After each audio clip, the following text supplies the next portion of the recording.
Tu penses que quand Jésus a commencé à raconter ces histoires, les gens avaient le même regard sur lui que sur toi aujourd'hui? J'étais tout seul. Faut savoir ce que c'est que la solitude du messager, du prophète contacté, et qui tout d'un coup, il a face à lui l'humanité entière. C'est assez extraordinaire et c'est assez lourd à porter au début.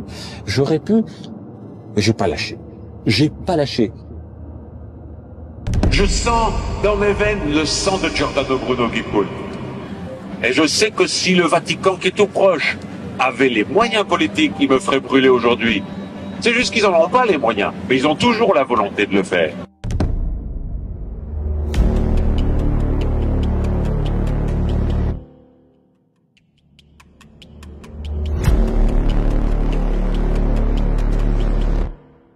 Ça sent le miel et la cannelle.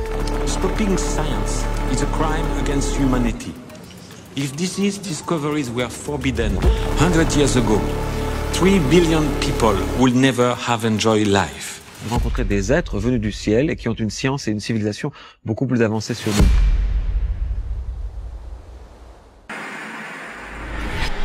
Que c'est quand même merveilleux comme aventure, celle que vous vivez. Le merveilleux est encore un mot trop faible. Claude Jorion, vous êtes sans doute le premier terrien à avoir conversé avec des extraterrestres, à être même monté dans leur capsule. Je pense que, enfin, le premier à notre époque.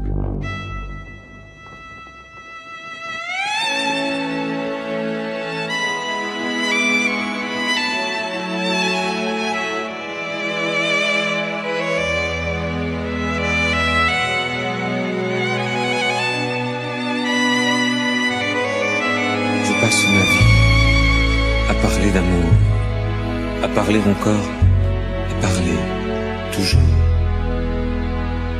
Je passe ma vie à vous enseigner la sérénité et à méditer. Je passe ma vie à vous faire aimer ceux qui ont créé la vie sur la terre. Je passe ma vie à vous demander de mieux vous aimer, d'arrêter les guerres.